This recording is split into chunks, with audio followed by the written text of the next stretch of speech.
So in this video, you're gonna see me unbox the Raja Rampage. So I take this tank everywhere with me to different trade shows or reef shows that I go to. So if you look at my aquarium, I like the aquascape. So since day one, I haven't moved it at all. It's tumbled and everything, but the placement of the rock is pretty much the same. You know, I keep trying to figure this shit out. Like, I follow what everybody tells me, everything I read, everything I see, everything I hear. But for me, when I try to replicate it, honestly, that shit don't fucking work. I tried everything, and like I said, none of that shit works. Honestly, guys, I got into the hobby because I wanted to make some fucking money. I wanted to breed fish, grow corals, frag them, and just have fun. But honestly, all that shit never really fucking planned out. If you don't believe me, you tell me, how's that shit working for you? And honestly, all the fucking salts work. Even with your shit, I could fucking make this shit happen. But honestly, the only difference, and I'll tell you the secret right now, all you gotta do is make sure your pH is high, has a lot of carbonate and hydroxide in the water, and even if the other elements are off, none of that shit really fucking matters. As long as it stays stable, your coral should grow. And like I said, even with your shit, don't get mad. Even with your shit, I can make shit happen. But honestly, I got a way that will be easier for you. And if that's something you're interested in, just stick around. So when I started the project back in 2013, I was going to school at San Jose State, and I had two professors, and I asked them a few questions about saltwater. Dr. Kelly, she worked with carbonate, and she just recommended me to have a high pH in the saltwater because corals are made out of calcium carbonate, and if the pH drops below a certain pH, they start dissolving away, and basically your corals start dying. So she just said have a high pH. Dr. Singmaster, I had my math ready. I had all the chemicals mathematically calculated for the salt and all the chemicals that I wanted to use. She glanced at it and she said everything looked right. So after that, basically I gathered all the elements and then I made the salt and I made my first prototype. So it's been about 10 years and these are the results of my saltwater journey. Basically, I perfected all the elements and everything that I wanted to add. And I'll show you what elements I dose at the end of the video. So make sure you tag along and you watch the whole thing. But the purpose of this video is the introduction of my last coral. So my last coral that I added is the Raja Rampage. Alright, the way I do it is I always change out my water and I siphon out the bottom of the sand. Basically, I take out all the sand and then whatever sand I took out, I just throw it back in and then I top it off with water. So if you have sand and you don't gravel vac your sand, you're honestly complicating your life a lot more. Your tank will be a lot more healthier and everything would be more stable if you just gravel vac your sand bed. From all my years, I've only seen a live deep sand bed a few times in my life. Honestly, only 3 times I could think of. But other than that, I recommend to not even have sand at all because most people, their sand beds honestly look like crap. And if you stir it up, you can see all this nastiness growing from their aquarium. All right, so when you do a water change, you're gonna hit things or move things around a little bit. So my corals are pretty much closed up, but as you see in a few hours, they should start opening up. And then by the next day, they should be even fully more open. But like I said, if your corals don't open up immediately or even within 24 hours, something is definitely up and you might want to check your water quality or even your water chemistry at all. As long as your chemistry is good, everything else is good, and focus on the life of the animal. And don't worry if it's growing or not. Even if you're staring at it for 6 months straight and you think it hasn't grown, even in this little 2-gallon, it's pretty simple. Despite having lack of water flow and no skimmer, this tank is really healthy and everything's thriving. All right, so when the water evaporates, what I do is add a little bit of hydroxide and carbonate into the fresh water, and then I add that fresh water into my aquarium, and that handles the pH problem and the alkalinity change. I'm not gonna add any more corals. These are all the corals I'm having here, and like I said, I'm just gonna grow them out and let the tank mature. And once it matures, I'm gonna have to find homes for all these corals. So if you're part of the project, I'm definitely hook you up with some of these and even give you some of these frags for free. But like I said, you have to be a part of the project, and like I said, you want to stay tuned to the end of the video.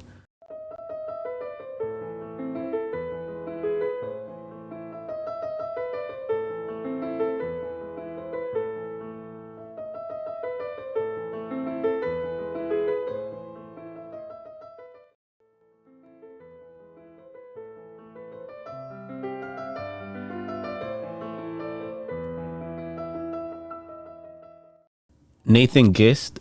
He basically, I bought the coral or the Raja off of him.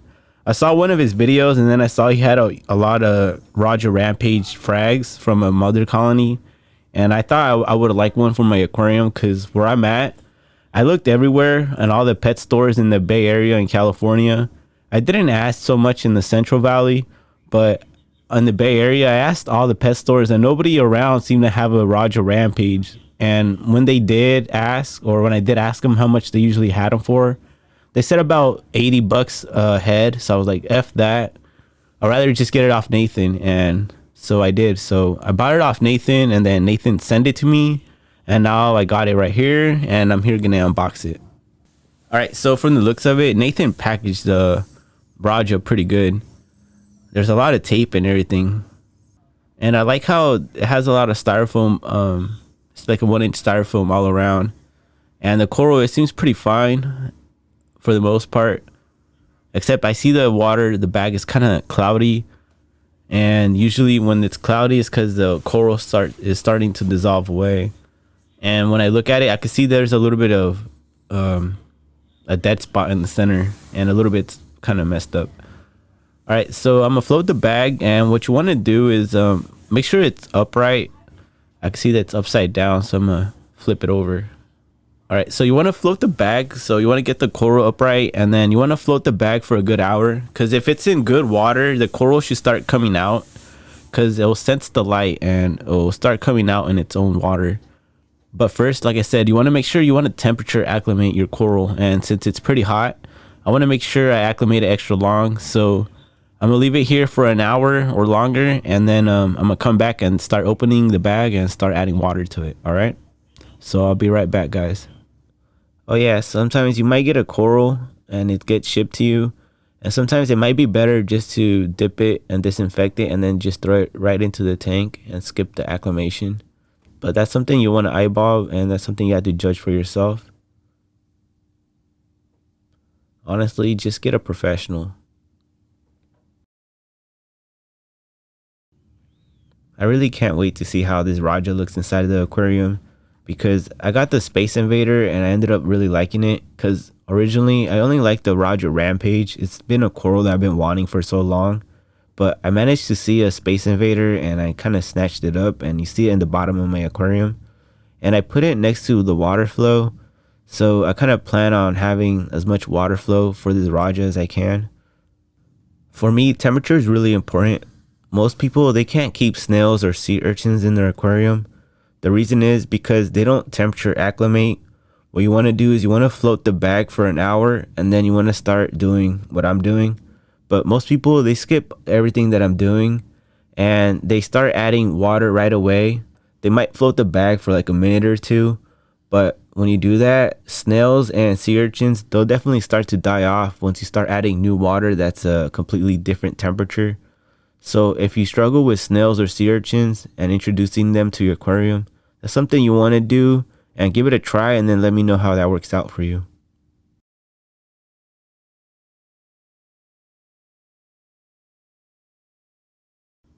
Yeah, I'm looking at the second bag, and that rubber band is going to be pretty hard to remove, so I'm just going to cut it off real quick.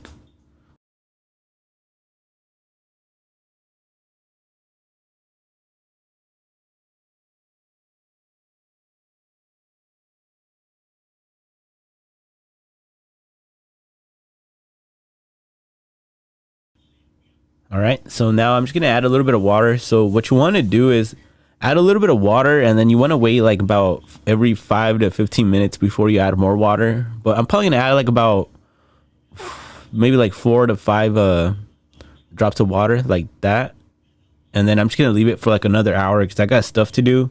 But remember, just add a little bit of water, like about that much, about every 5 to 15 minutes, and you should be good. But I'm just going to add quite a few, and then I'm just going to leave it here, and then I'm going to come back later and then finish the acclimation. All right. So I added a whole bunch because I want to make sure it's in somewhat good water because I know there's a lot of ammonia in the bag. And like I said, I'm just going to leave it here, and then I'm going to come back later. All right. So it's been some time, and actually been acclimating for quite some time. I've been taking water out and adding scoops of water back in. And the Raja, like I said, it looks pretty healthy. So one of the things I do is I want to make sure I sterilize the bacteria or sterilize the coral. I want to make sure any of the damage that's on there, it doesn't get infected or anything. Or if there's already an infection, I'm gonna disinfect it. This is kind of like adding rubbur alcohol to your wounds, or hydrogen peroxide, or even iodine. And I'm using iodine for the coral, but you could also add iodine for humans. But it's pretty much does the same thing.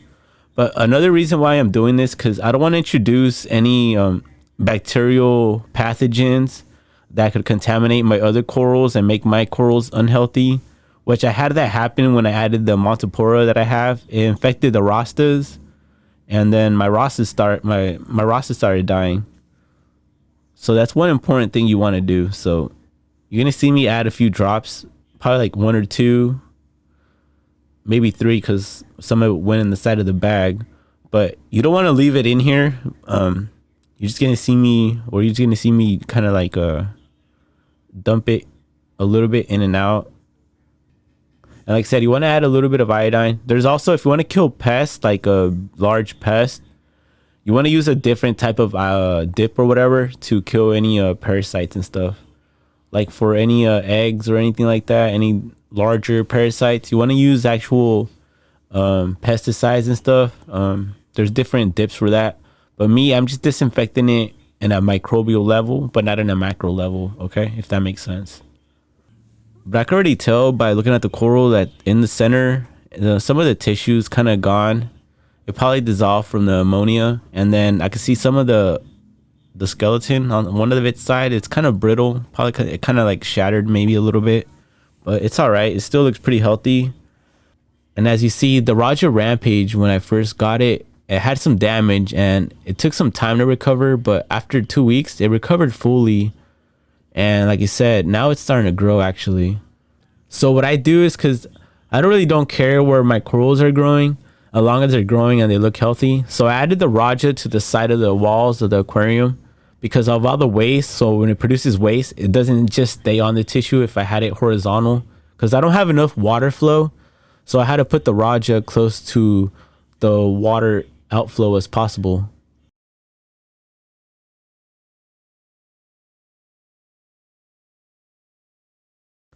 All right, so right here you're gonna see me take out the Raja, because I asked Nathan. He said the Raja has pretty long sting tentacles, and this is actually my 3rd time putting it in here or readjusting it. So once you use glue, I'm using glue right here, and you only got a few seconds to readjust once you put the coral frag in here. But when you saw me put it in here, you saw me kind of tilt the coral upside down. That's because this little film of glue could go on the coral. Once it hits the water, a film goes on top of the surface, and if that film hits the coral, it basically glues the coral, and you could kill your coral. So that's why you saw me go upside down first.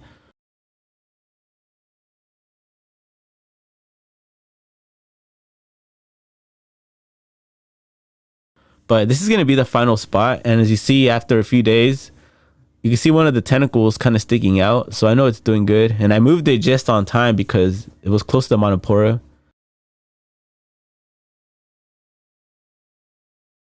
And look at this. You see that on this day, see that stinging tentacle?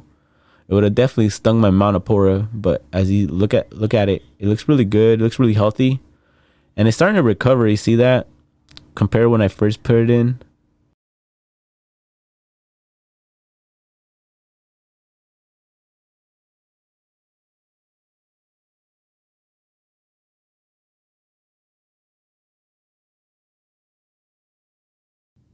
So one unique thing about my aquarium is my Echo. It's my Star Trek shit. It could turn on and turn off the lights, the water pump, and the heater whenever I want. Also, you could ask Alexa to open the interstellar ocean scale, and you could ask it basic questions about saltwater fish. Pretty soon I'm gonna update it, and you should be able to ask it freshwater things such as like ponds and brackish water or any specialized aquatic environment. But right now, at the prototype, right now you can just ask it basic saltwater questions.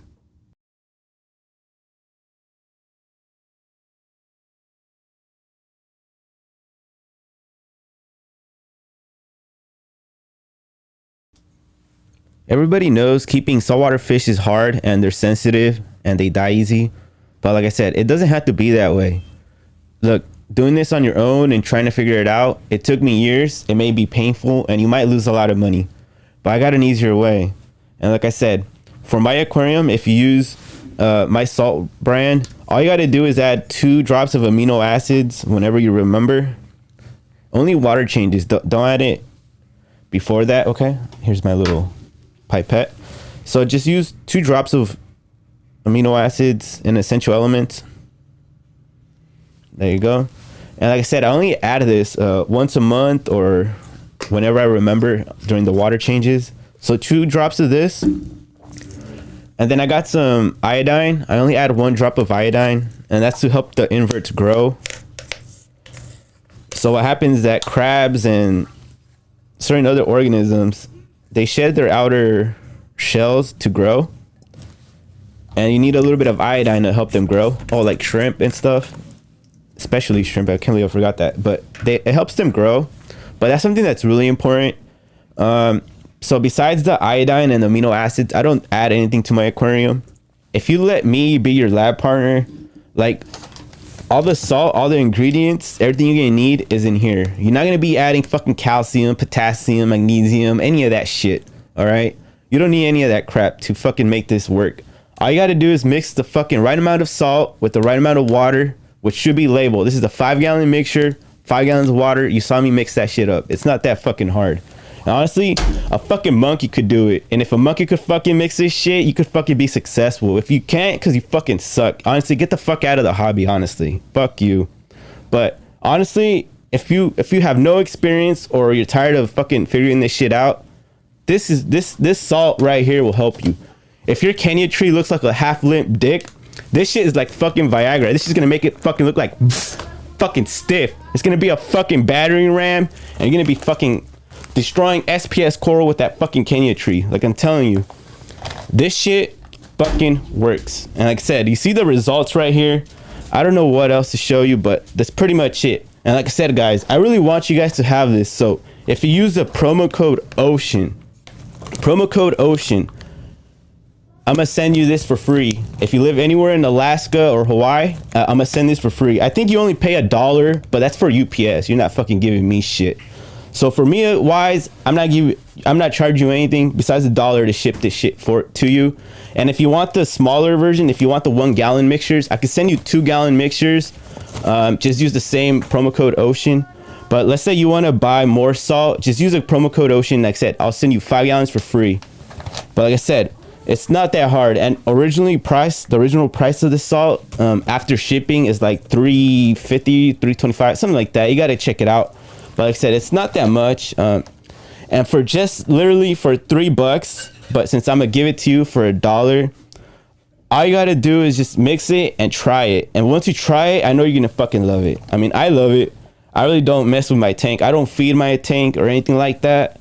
I might add seahorses a little bit later, but I also got this shrimp food, shrimp, crab, and lobster when I had hermit crabs and shit. But I don't even feed this anymore because I don't have hermit crabs. I might get some sexy shrimp, but like I said, I might get a seahorse, 2 seahorses in here. That'll be pretty cool.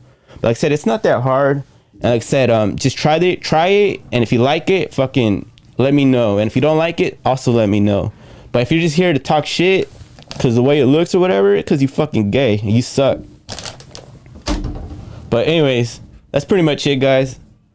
You get to try this. And like I said, I want to go worldwide with this. This shit fucking works. I mean, you see the results right there. You saw when the Raja was all fucked up and then it healed. You saw that. I mean, I didn't add anything. You didn't see me do anything special. And ask anybody that actually knows about saltwater. They'll be like, that dude's got no fucking real setup or anything. It's just simple. I mean, that's all it fucking is. It's simple. The most expensive shit is probably the little light. It's $130 on Amazon. Other than that, get yourself that fucking light, dude. The salt, and you should be fucking heading for the races, honestly. But yeah, but that's pretty much it, guys. I hope I see you guys next time. Join me next time. And like I said, just order yourself some salt. And if you can't order it, just fucking send me the money and I'll fucking send you that shit. Fuck, I'll trade you your PS5 for this shit. I don't give a fuck. But anyways, I'm out. And thank you guys for watching. Computer, beam me out.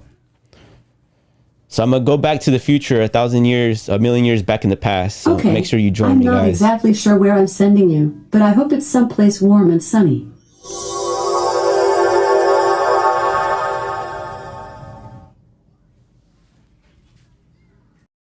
One million years ago, superstition and poison ruled. It was the depth of darkness. It was the world of fear. It was the age of sea monsters.